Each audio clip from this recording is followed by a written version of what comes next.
Hey everyone, here's the linear programming review video for Algebra 2 Pre-AP. So you have this review sheet. If not, just take notes and follow along. Okay, number 1, graph the system of linear inequalities and label the vertices. So for the first one we have y is greater than 3. So let's graph it as if it's the line y equals 3, but it will be a dashed line instead of solid because it is just the greater than sign. So let's graph that one. And instead of coloring all over my graph, to indicate which direction I'm going to be shading, I have y is greater than 3, so we're going to shade greater than this line. So I'm just going to put little arrows saying this is the direction that I'll end up shading, just so I don't have to color all over my page. Okay, then for the next one, y is less than 6. Same thing, but let's go to when y equals 6. And again, it's a dashed line because there's not an equal to, but this time it's less than, so I'm going to do little arrows going down. Okay, for the next one we have x minus y is less than or equal to negative 2. Before we can graph that, we need to get y by itself. So if I subtract the x over, I'll get negative y is less than or equal to negative x minus 2.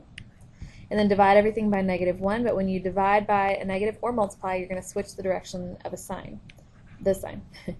So now y is going to be greater than or equal to positive x plus 2. So I'm going to go to my y-axis. My y-intercept is at positive 2. My slope is 1. So I just need to put in the points and then connect them. This time it's a solid line because of the greater than or equal to, the equal to parts there. Okay, but we need to show which way we're going to shade. So since it's greater than, we're going to shade going above. Okay. And then one more, x minus 2y is greater than or equal to negative 10. We again need to solve for y, so we're going to subtract over the x.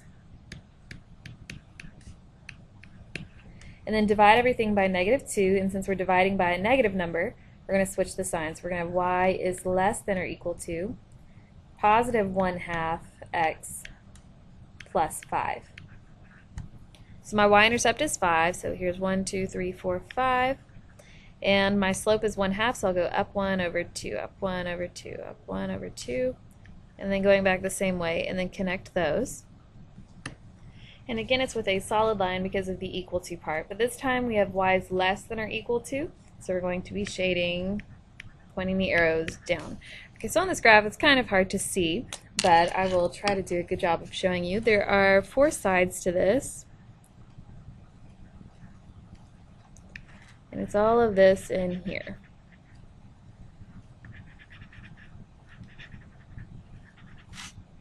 Okay, so then we have 4 vertices. 1, 2, 3, and 4. And so we have negative 1, 2, 3, 4, 1, negative 4, 3. 1, 3. 2, 1, 2, 3, 4, 5, 6. If this were on a bigger graph, it would probably be easier to see, but that is at 2, 6. And then the last one would be at 4, 6. Okay, so then the question asked here is which quadrants do not contain a solution to the system of inequalities? So quadrants, remember they make the shape of a C, so this is 1, this is 2, this is 3, and this is 4. So you can see that 1 and 2 contain solutions here, but 3 and 4 do not. So we'll just write down 3 and 4. Alright, let's look at number 2. So we have an equation and we have an inequality. First of all, let's go ahead and solve this for y. So on this first one, if I subtract the 1 over and then add the y over to the other side, I'll end up with y equals 2x minus 1. So then I know that y is 2x minus 1, so I can substitute that in for this y right here. So we have 4x minus 3 times 2x minus 1 is less than or equal to 9. So I have 4x minus 6x plus 3 is less than or equal to 9. So then here I just have negative 2x is less than or equal to 6. and then divide by -2, and I'm going to switch the sign, so x is greater than or equal to negative 3. Okay, so we have this x here, but let's just take a moment and think about what is the solution going to look like. We have an equation, so this is just a line, and then we have an inequality, so that's a shaded region. So if you think about where would a shaded region and a line intersect, well, it would just be the portion of the line that goes through the shaded region. So we're just looking for a segment of this line that falls into this shaded region. So if x is going to be greater than or equal to negative 3, those are the x values that we will include from this line. But let's go ahead and plug this negative 3 back in to our x value for the inequality. So we have 4 times negative 3 minus 3y is less than or equal to 9. So I have negative 12 minus 3y is less than or equal to 9. So that's negative 3y is less than or equal to, when I add the 12 over 21, so then y, switch the sign, is greater than or equal to negative 7. So my answer would be the line y equals 2x minus 1, but we have to say that x will be greater than or equal to negative 3, and just for extra detail here, and y is greater than or equal to negative 7. So if you were to end up looking at the graph, roughly speaking, you would have something like a line and then another one. But then all of this up here would all be shaded. So you would want the part of the line that's up here, just this part right here. So then the point right there, that would be the negative 3, negative 7. I suggest maybe looking at it on a graphing calculator or graphing it by hand if you want a visual of what this looks like. Let's look at 2b. The width of a rectangle is 3 more than twice the width. I'm just going to go ahead and write down the equation for that. The width of a rectangle is, so that means W equals 3 more than twice the length. So 2L plus 3. If the perimeter of the rectangle is at least 30, find the length of the rectangle. So the perimeter is 2 times the width plus the length. So 2 times W plus L must be greater than or equal to 30 because it has to be at least 30. Well, we know what W is, so we can substitute that in here. So we'll have 2 times 2L plus 3, there's my W, then plus the L that I had right there. So I have 2 times 3L plus 3, greater than or equal to 30. So that's 6L plus, I'm just distributing the 2, 6. So then 6L is greater than or equal to 24, and then divide by 6, but I don't switch the sign because 6 is not a negative number, so I just have L is greater than or equal to 4. So to find the length of the rectangle, there you go. So the length has to be at least 4. And just thinking about, does this make sense? Okay, well, if it's at least 4, it could be equal to 4. And so if I plugged in the 4 back up here for the perimeter and found my width, it would make sure that the perimeter of the rectangle is at least 30. So it does work out, and that's your answer. Okay, let's look at number 3. Okay, so here's another linear programming with graphing. So it gives us our objective function, c equals 2x plus 5y, and it gives us our list of constraints. So let's go ahead and start graphing the constraints. So we have, first of all, y is less than or equal to 2. So let's graph that line, and it will be a solid line because there's an equal to part. And so since it's a less than or equal to, I'm just going to point my arrows going down because that is where the y values are getting smaller or less. Okay, then y is greater than or equal to negative 4, so I'm going to put a solid line at y equals negative 4. But this time my arrows will be pointing up because it's greater than.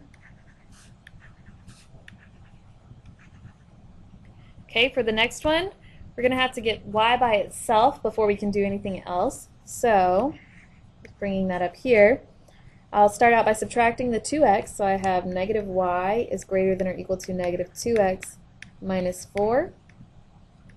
And then divide everything by negative 1 and switch the sign, so y is less than or equal to positive 2x plus 4.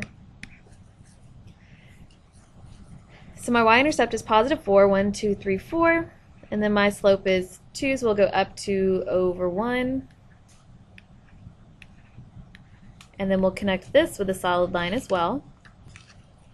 And it's a y is less than, so that means we're going to be shading below that line.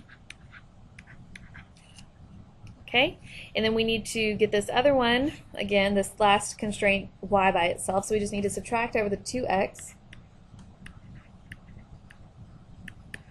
So you get negative 2x plus 6. Okay, so then my y-intercept is positive 6, 1, 2, 3, 4, 5, 6, and my slope is negative 2, so it'll go down 2 over 1.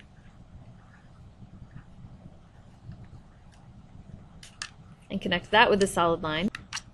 And on this one, it's again a less than, so pointing towards where the y values are getting smaller, that's going to be below. So now you may be able to tell in this middle region right here, all of the arrows are pointing in towards each other. So that's the part we're going to use for our shaded region.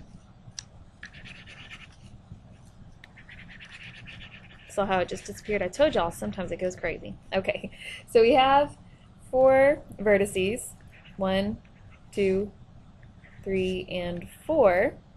So if we list those off to the side, so my vertices, we've got negative 4, negative 4. We have negative 1, 2.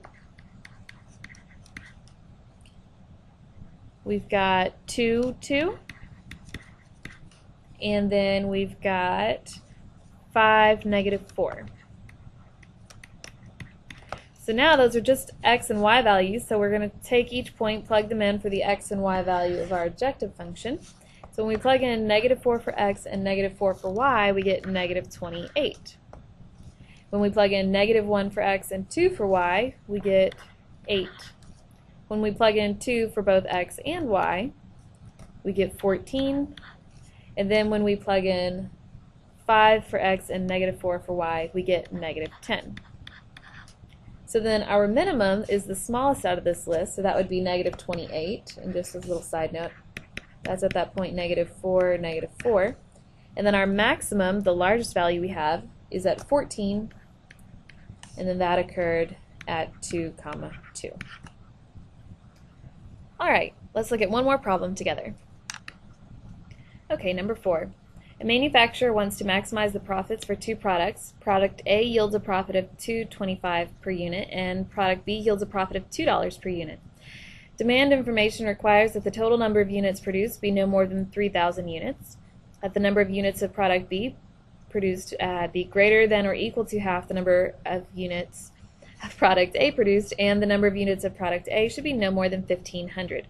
So how many units of each should be produced to maximize profit? Scale your grid by 250, which I already did. So first of all, let's go ahead and define our variables. I'm going to say that x and y, I'm going to use those letters, and it answers the question how many of each. So then x would be the number of units of product A, and y would be the number of units of product B. Okay, so we know that the total number of units can be no more than 3,000. So then that means that the number of units of A plus the number of units of B needs to be less than or equal to 3,000. It means no more than. It can equal 3,000, but it can't be more. Okay, we also know that the number of B should be greater than or equal to half of A. So number of units B is Y, needs to be greater than or equal to half the units of product A. Okay, and then the number of units of A should be no more than 1,500. So then X should be less than or equal to 1,500. And then of course there's always the two easy ones, that X has to be greater than or equal to 0 and Y has to be greater than or equal to 0. So we can put this here, 0 is less than or equal to X. That's the same thing as X is greater than or equal to 0.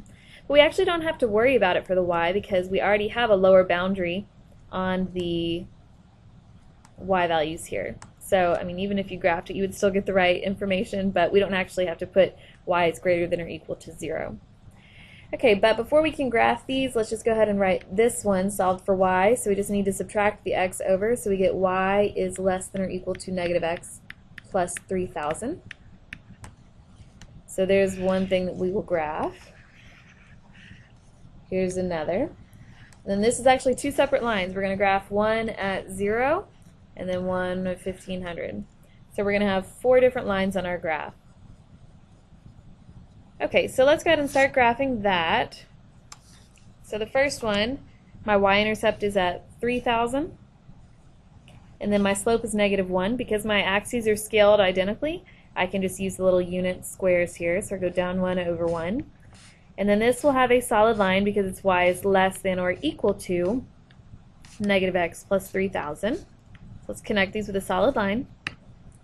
And let's indicate which way we'll shade. We have y is less than or equal to, so that means we're going to be shading below this line. Okay, now for the next one, y is greater than or equal to 1/2 x. So my y-intercept here is just 0. And then my slope is 1/2, so I'll go up 1 over 2. This one will also have a solid line because it is greater than or equal to, so let's connect those. And this is a greater than or equal to, so we're going to be pointing the arrows up.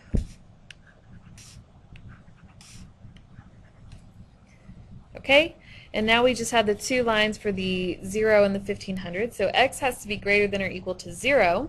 So that's just going to be a vertical line at x equals 0. And then x is less than or equal to 1,500. So again, that will be a vertical line at x equals 1,500. So here's the line x equals 0. X has to be greater than or equal to 0. So that means I'm going to be pointing the arrows greater than 0. And then x has to be less than or equal to 1,500. So these should be pointing back towards the left where x values are getting smaller. So then you should see that within this part over here, this is where my solution region is. And I have 4 vertices. So I've got 1, 2, 3, and 4. But before I can use those vertices, we need to write down our objective function. So going back up to the top, our objective function should give us information about how we're going to maximize our profit. Well, we make $2.25 for each unit of A, and we make $2 for each B. So my profit, P, we get $2.25 times each of the units of product A, plus we get an even $2 for each of the number of units of product B. So there's our objective function. So let's go ahead and jot down our vertices. So we've got 0, 0. We've got 0, 3,000. We have 1,500, 750.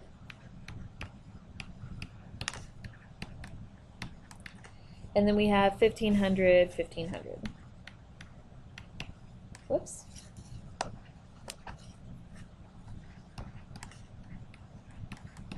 Okay, so now we just have to plug those in to our objective function. So these are just x and y values. So if I plug in 0 for x and 0 for y, I'll get $0, and that makes sense. If I plug in 0 for x and 3,000 for y, then I'll make 6,000. If I plug in 1,500 for x and 750 for y, I'll get 4,875. And if I produce 1,500 of both A and B, or X and Y, then I'll get 6,375. Well, we were looking to maximize our profit, so our largest profit would be right here at 6,375. So then our final answer, so if X was our number of A and Y was our number of B, we should have 1,500 of each. And there's your answer. Alright, hope that makes sense and helped you with your review sheet. Hope you're having a great day. Bye.